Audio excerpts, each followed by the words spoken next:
Hi, everybody. Okay, let's just look at a few situations of things that are not groups, because it's nice to have some sense of what can go wrong that can prevent a set with a binary operation from actually being a group. So these are called counterexamples because they are counterexamples where things don't satisfy the axioms. So the first one to bear in mind is that if you take the integers with multiplication as an operation, this is not a group. And the reason is that although it has a binary operation,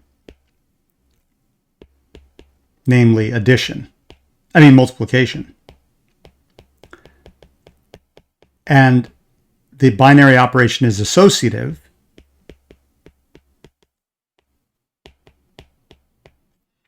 and it has an identity element, namely 1,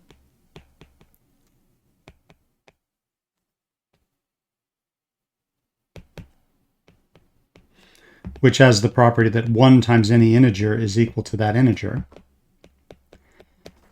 The thing that fails is that there's one element that doesn't have a multiplicative inverse. So 0, which is in Z, does not have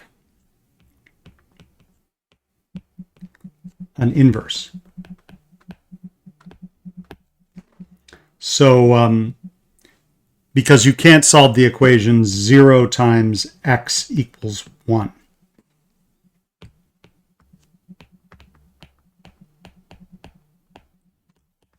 So we saw this when we looked at the integers mod n, where we had a similar problem that under multiplication, 0 doesn't have an inverse. So this is one way in which the group axioms can fail.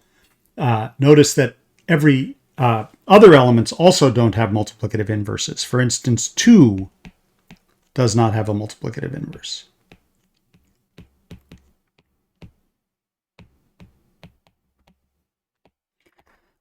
In some sense, maybe you could say, well, it does, but that's not an integer. 1/2 is not an integer.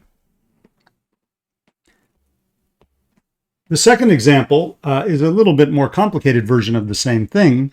Remember that we showed that the set of 2 by 2 matrices with real entries under multiplication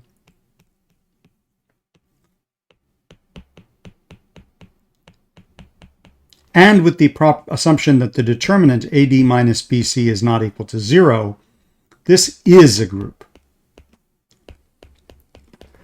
But if instead we take the integer matrices, so we require the entries to be integers,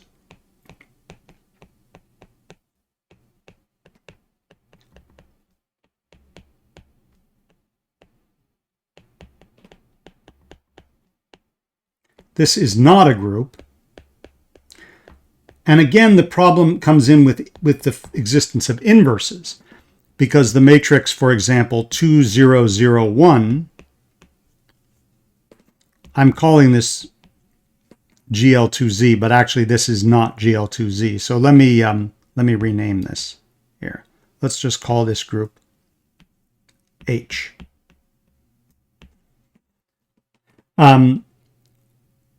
This is in H, 2, 0, 0, 1, but the inverse matrix has to satisfy the equation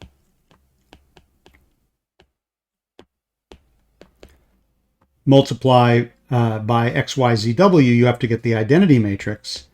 And this boils down to the equation 2x equals 1, y equals z equals 0, w equals 1.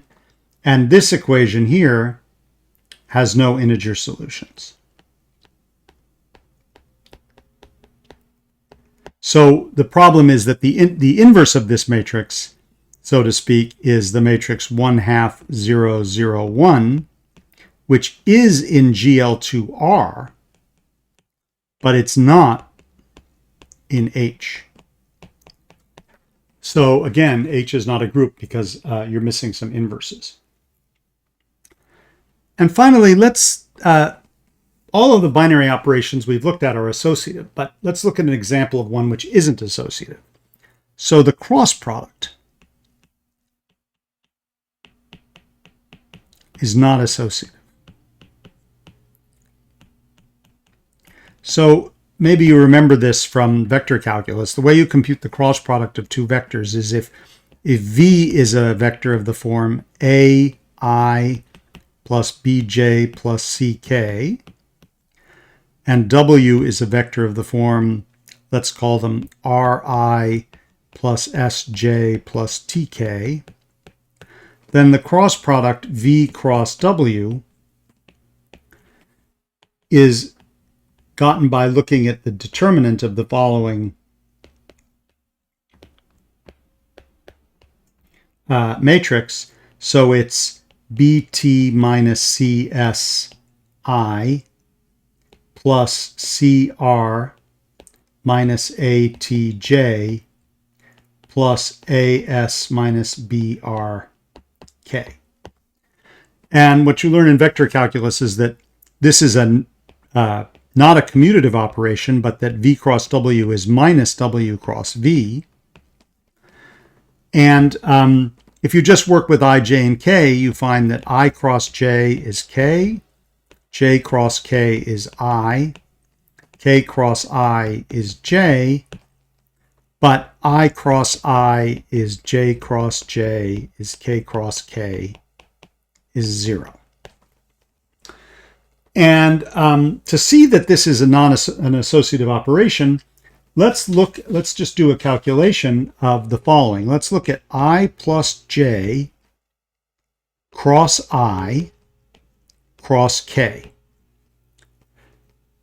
So here's our A, B, and C, and we're looking at A cross B cross C. Well, the cross product does satisfy the distributive law. So we have I cross I is, from the first calculation here, we get I cross I, which is 0, and j cross I, which is minus k.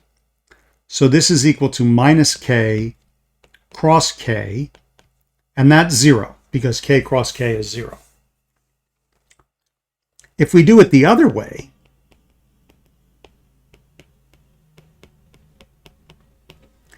well, then we have I plus j cross, and I cross k is minus j. And now if we use the distributive law, we get I cross minus j, which is minus k, plus j cross j, which is 0. And so when we do it the other way, we get minus k. And these two things are different from one another. So the cross product is an example of an operation which is not associative. And so if you were trying to make a group out of 3 by 3 vectors with the cross product as your binary operation, you would be out of luck right at the beginning because you'd have a non-associative operation.